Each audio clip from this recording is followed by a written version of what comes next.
मेहनत के फल का महत्व। एक नगर में प्रतिष्ठित व्यापारी रहते थे जिन्हें बहुत समय के बाद एक पुत्र की प्राप्ति हुई। उसका नाम सूरज रखा गया। सूरज घर में सभी का दुलारा था। अति कठिनाई एवं लंबे समय इंतजार करने के बाद संतान का सुख मिलने पर घर के प्रत्येक व्यक्ति के मन में व्यापारी के पुत्र सूरज के प्रति विशेष लाड़ प्यार बढ़ गया था, जिसने सूरज को बहुत बिगाड़ दिया था। घर में किसी भी बात का अभाव नहीं था।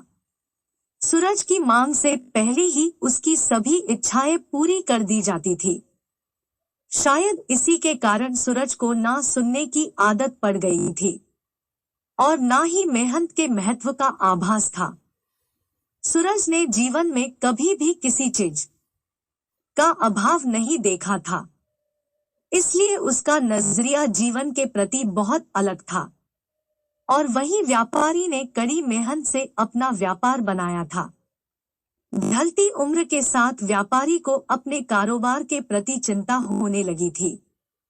व्यापारी को सूरज के व्यवहार पर प्रत्यक्ष था कि उसके पुत्र को मेहनत के फल का महत्व नहीं पता था। उसे आभास हो चुका था कि उसके लाड प्यार ने सूरज को जीवन की वास्तविकता और जीवन में मेहनत के महत्व से बहुत दूर कर दिया है। गहन के बहुत चिंतन के बाद व्यापारी ने निश्चय किया कि वो सूरज को मेहनत के फल का महत्व स्वयं ही सिखाएगा, चाहे उसके लिए उसे कठोर ही क्यों न बनना पड़े।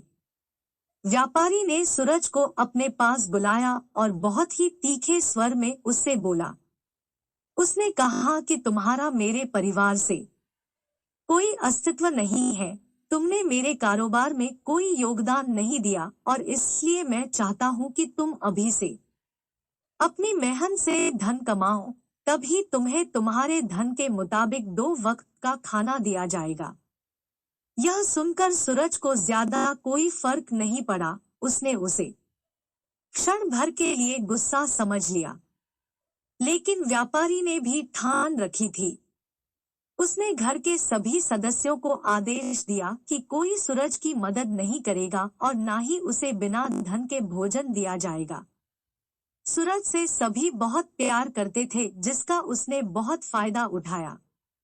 वो रोज किसी न किसी के पास जाकर धन मांग लाता और अपने पिता को दे देता, और व्यापारी उससे उन पैसों को कुएं में फेंकने का बोलता, जिसे सूरज बिना किसी अड़चन के फेंक आता और उसे रोज भोजन मिल जाता। ऐसा कई दिनों तक चलता रहा, लेकिन अब घर के लोगों को रोज रोज धन देना भारी पड़ने लगा। सभी उससे अब अपनी कन्नी काटने लगे, जिस कारण सूरज को मिलने वाला धन कम होने लगा और उस धन के हिसाब से उसका भोजन भी कम होने लगा।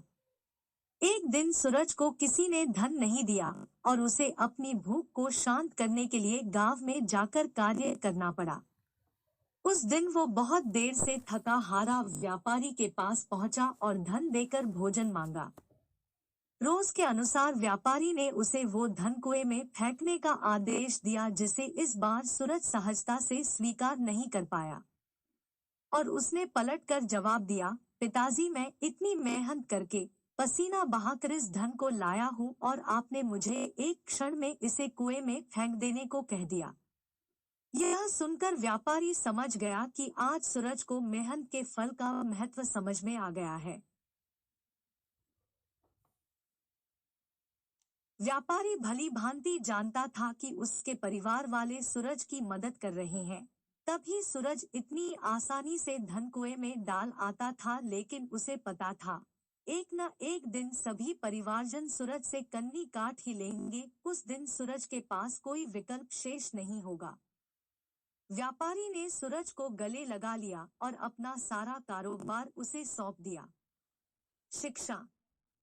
आज के समय में उच्च वर्ग के परिवारों की संतानों को मेहनत के फल का महत्व पता नहीं होता और ऐसे में यह दायित्व उनके माता पिता का होता है कि वो अपने बच्चों को जीवन की वास्तविकता से अवगत कराए। लक्ष्मी उसी घर में आती है जहां उसका सम्मान होता है। मेहनत ही एक ऐसा हथियार है जो मनुष्य को किसी भी परिस्थिति से बाहर ला सकता है। व्यापारी के पास इतना धन तो था कि सूरज और उसकी आने वाली पीढ़ी बिना किसी मेहनत के जीवन आसानी से निकाल लेते, लेकिन अगर आज व्यापारी अपने पुत्र को मेहनत का महत्व नहीं बताता तो एक न एक दिन बिना देर किए कहानी को शुरू करते हैं। अब तक आप हमारे चैनल को सब्सक्राइब नहीं किया है तो सब्सक्राइब कर ले और बेल आइकन को प्रेस कर दे ताकि इस तरह की कहानी आप तक पहुंचती रहे।